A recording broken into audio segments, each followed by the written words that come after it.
Quais são suas águas? Quando me fizeram essa pergunta, eu tinha acabado de saber das boas novas que me esperavam para 2020.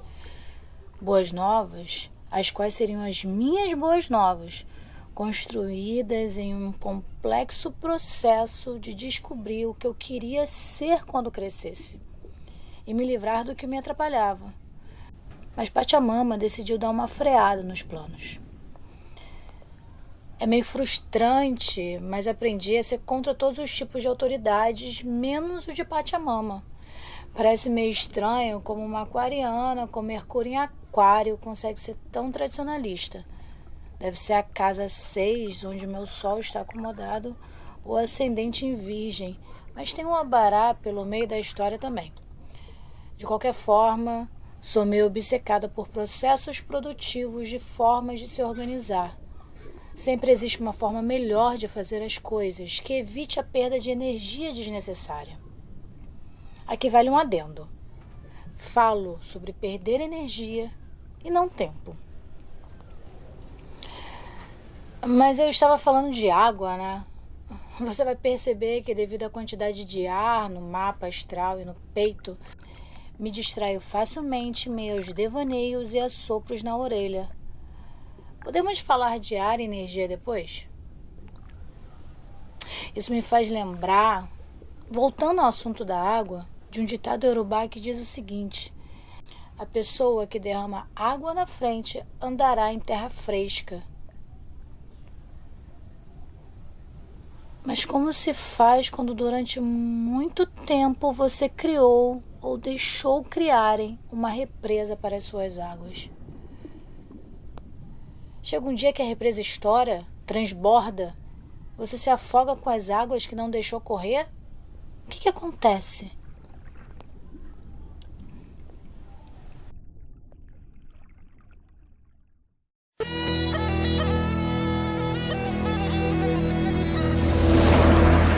Na época dos deuses antigos,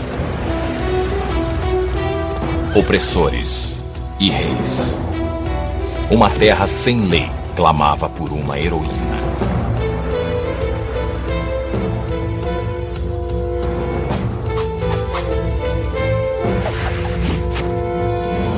Xena, uma poderosa princesa forjada no calor da batalha. Sim, eu sou fã de Lucy Lawless. Bom, pelo menos eu fui, né? Mano, o nome dela é Lucy Sem Lei. Como não amar? Simplesmente isso. Indiscutivelmente gata até os dias atuais. E Xena e Gabrielle foi o primeiro casal lésbico que shippei na vida e responsável por todas as minhas aspirações e idealizações sentimentais.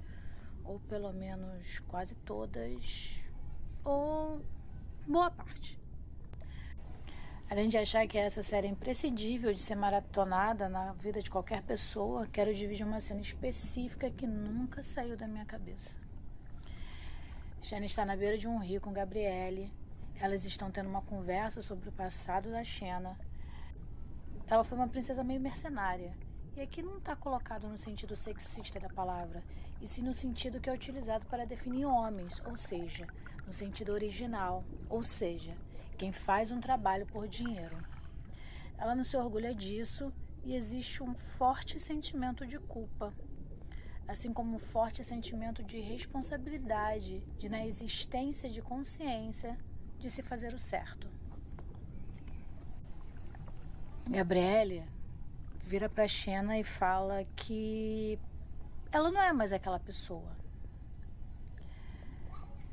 Xena pega uma pedra, joga no rio à sua frente e fala algo assim: viu como a água ficou agitada? Essa sou eu. Gabrielle, observando, responde: mas a água depois se acalma de novo, retruca Gabrielle. Mas a pedra continua lá. Isso modifica a pedra e a água para sempre, apesar deles conseguirem coexistir. Eu não sei se foi isso mesmo que aconteceu. Só sei que foi assim que essa história ficou marcada em mim. Ou pelo menos é assim que eu consigo contar essa história. Eu tenho muita água dentro de mim, igual a gueixa dos olhos azuis do diário de uma gueixa. E ali eu recebi um recado que eu só iria entender muito tempo depois. Eu falei que posso parecer muito focada, e eu sou, mas me distraio facinho também. Muita água quer dizer ter insubmissão. Se não fosse assim, qual a serventia daquele ditado? Como é mesmo?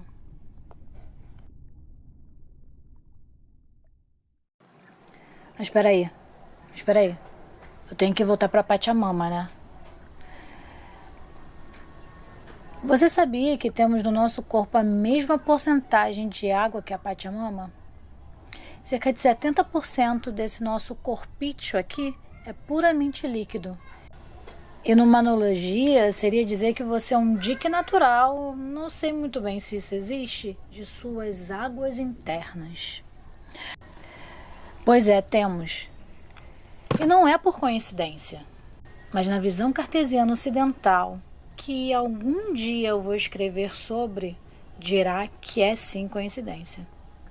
Eu acho meio doida essa ideia de que nada é conectado com nada, tudo surge do nada e a vida é um acumulado de coincidência. Eu morreria com uma vida sem encantamento. É quase uma percepção de mundo abiogênica, meio sem graça, na real. Eu não acredito em coincidências, que na sua origem etimológica quer dizer exatamente algo que não faz o menor sentido para mim. Coisas que acontecem juntas e ao mesmo tempo por acaso. Acaso, para quem acredita no que eu acredito, responde pelo nome de Exu. E uma curiosidade que só descobri depois, quando fui fazer um curso sobre língua iorubá, não existe uma palavra iorubá que possa definir o que é coincidência. Simplesmente pelo motivo dos iorubás acreditarem que tudo, de certa forma, está conectado. É nisso que eu acredito, é nisso que eu boto fé. Voltando para a água que habita em nós,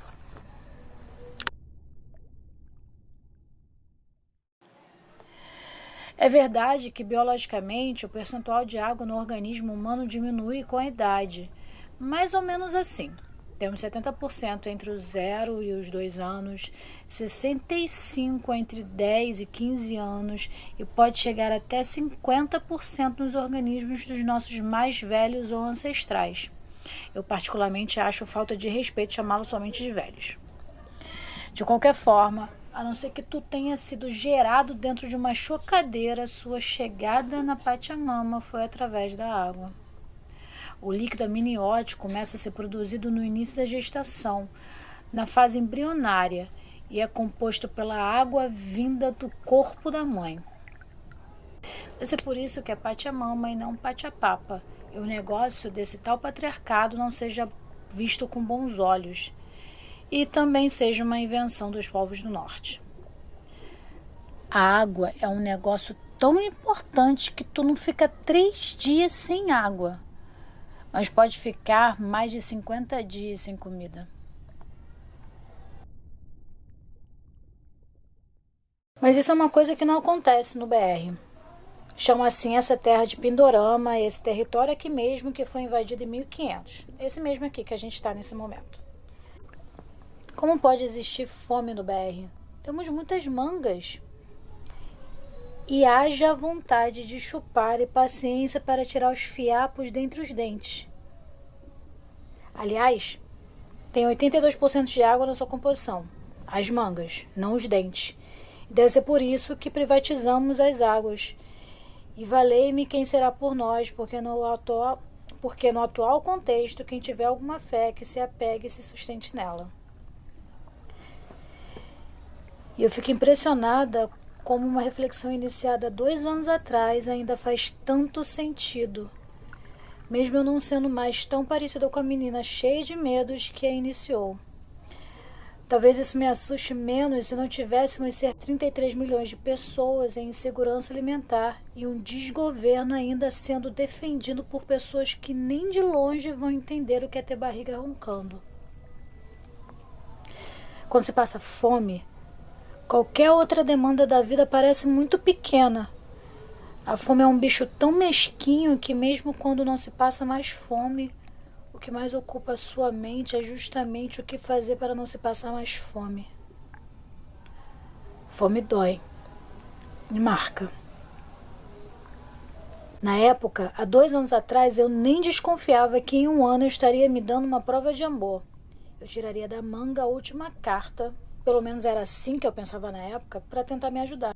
E que 1 ano depois desse primeiro ano passado, eu olharia para trás e diria que valeu a pena ter me dado um voto de confiança. O que eu não imaginava era que a pergunta, quais são as suas águas, faria tanto sentido e que o voto de confiança teria que ser diário, um dia de cada vez, com um pé diante do outro e ao som do Ijexá. Eu nunca teria imaginado, mesmo com a imaginação fértil do jeito que eu tenho, o que aconteceu nesses 2 anos, e que bom que aconteceu da forma que eu não poderia ter previsto. Mesmo que eu defina o que aconteceu comigo como inesperado, não me sinto surpresa. É uma sensação de que tudo faz estranhamente sentido, exatamente como o seu Zé me disse que faria. E isso é o surpreendente. Não ter esperado nada e ter recebido tudo. Não bem recebido, né? Essa não é bem a palavra. Mas ter percebido que tudo, de alguma forma, meio que estava por aqui, mas estava represado, entende? E talvez agora eu consiga responder a pergunta que eu fiz lá atrás, há 2 anos. Como se faz quando durante muito tempo você criou ou deixou criarem uma represa para as suas águas? Comigo, a represa estourou tantas vezes, a água transbordou em outras e muitas vezes me afoguei, em momentos distintos. E eu nunca percebi que era somente deixar fluir, à frente, para caminhar em caminho fresco. E talvez aí esteja a grande questão. Eu não sinto que eu cheguei, sinto que voltei e que bom que posso contar com você. Preparados para o meu mel? Programei nosso segundo encontro para o dia 30 de julho, tudo bem? Continuamos nas mesmas águas? Bem mansinha, que também afoga, e aqui se afogar foi ressignificado, mas só quem ouve o canto da sereia e conhece as forças das próprias águas vai pescar. Mas me sinto na obrigação de avisar que nem sempre poderá ser assim. Nunca se sabe quando a maré muda. Aguatê, beleza, abelhudos? Até breve, família.